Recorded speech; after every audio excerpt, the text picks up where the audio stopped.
Hey all, it's me Vinny. Welcome back to my channel. I want to react to George Carlin because of one of comment on my comment section. Tell you the truth, I know nothing about him. Never did I ever watch his stand-up, so this is quite exciting for me. Without further ado, this is George Carlin, 33 minutes of George Carlin, but of course I'm not gonna do like a 33 minutes videos. I'm gonna cut off in the place that I feel like I wanna cut it off. That's my problem. Why are there 10? You don't need 10. I think the list of commandments was deliberately and artificially inflated to get it up to 10. It's a padded list. Here's what they did. About 5,000 years ago, a bunch of religious and political hustlers got together to try to figure out how to control people, how to keep them in line. They knew people were basically stupid and would believe anything they were told, so they announced that God had given them some commandments. Up on a mountain, when no one was around, God had given them the 10 commandments. But let me ask you this. When they were sitting around making this shit up, why did they pick 10? Why 10? Why not 9 or 11? I'll tell you why. Because 10 sounds official. 10 sounds important. They knew if it was 11, people wouldn't take it seriously. So what, are you kidding me? The 11 commandments? Get the fuck out of here. But 10. I gotta say that is kind of true, you guys. Whenever I heard like there are 3 things that you need to consider, I remember those 3 things. If it's like past 10, it's just way too much. 10 sounds important. 10 is the basis for the decimal system. It's a decade. It's a psychologically satisfying number. The top 10, the 10 most wanted, the 10 best dressed. Yeah. So having 10 commandments was really a marketing decision. And to me, it's clearly a bullshit list. It's a political document artificially inflated to sell better. I'm going to show you how you could reduce the number of commandments and come up with a list that's a little more workable and logical. We're going to start with the first 3, and I'll use the Roman Catholic version because those are the ones I was taught as a little boy. I am the Lord thy God. Thou shalt not have strange gods before me. Thou shalt not take the name of the Lord thy God in vain. Thou shalt keep holy the Sabbath. Right off the bat, the first 3, pure bullshit. Sabbath day, Lord's name, strange gods. Spooky language. Spooky language. Designed to scare and control primitive people. In no way does superstitious nonsense like this apply to the lives of intelligent, civilized humans in the 21st century. You throw out the first 3 commandments, you're down to 7. Next, honor thy father and mother. Obedience, respect for authority. Just another name for controlling people. The truth is, obedience and respect should not be automatic. They should be earned. They should be based on the parent's performance. That is true. Performance. Some parents deserve respect. Most of them don't. Period. You're down to 6. Now, in the interest of logic, something religion is very uncomfortable with, we're going to jump around the list a little bit.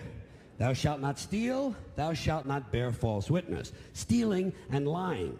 Well, actually, these 2 both prohibit the same kind of behavior.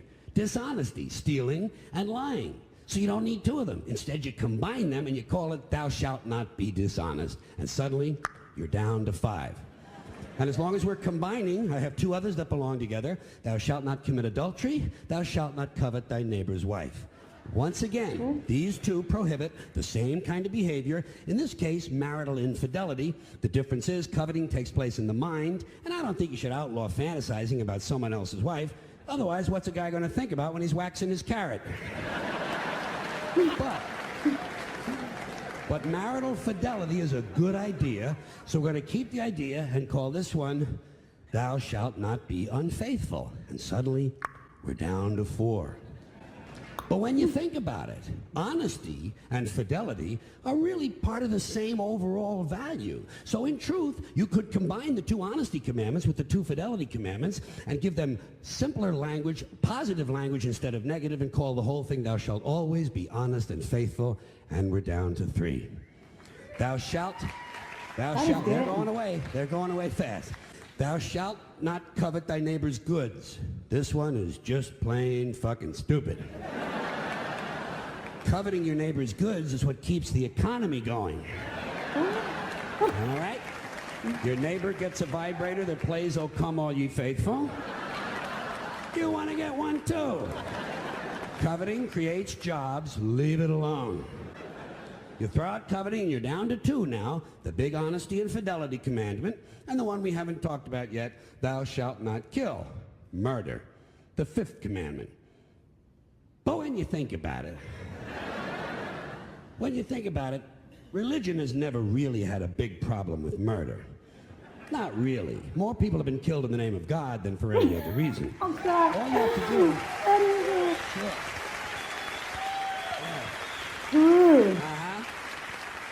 All you have to do is look at Northern Ireland, the Middle East, Kashmir, the Inquisition, the Crusades, and the World Trade Center to see how seriously the religious folks take "thou shalt not kill." The more devout they are, the more they see murder as being negotiable. It's negotiable. Well, that one is so deep, you guys. Actually, I'm so afraid of talking about religion, you guys. First of all, it's not something that I like to talk about, actually. But somehow this topic is about religion, so yeah. But I do have that kind of fears of people who are way so religious, I would say, especially when they think that other people who are not in the same path are very wrong. So they will see us less than human, and they feel like they need to fix us. That even the worst. And that's true. I mean, people can murder other people just because they think that they have the rights to do so in the name of religion, and that is scary. It depends. It depends on who's doing the killing and who's getting killed.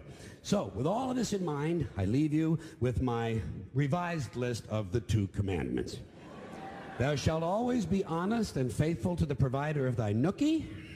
Yeah. And thou shalt try real hard not to kill anyone, unless, of course, they pray to a different invisible man from the one you pray to. 2 is all you need. Moses could have carried him down the hill in his fucking pocket. And if they had a list like that, I wouldn't mind those folks in Alabama putting it up on the courthouse wall. As long as they included one additional commandment: thou shalt keep thy religion to thyself. Whoa. So I really like that, actually. I like comedy that make us think of the things that we used to think of more. What did I say? Sometimes in life, we have questions that kind of hard to answer, right? And this is part of it, I think. Do I believe in religions? I do believe with what I do want to believe, just based on my experience that happened to me, But I make myself believe. It's not like I believe because it's real. It's more like I believe because I decide that I want to believe that. So yeah, that is George Carlin. That's a brilliant topic, actually. Not everyone would have the nerve to make a comedy out of a religion. But that's from me, you guys. Thank you so much for watching, and I will see you guys very, very soon. Bye-bye. Take care.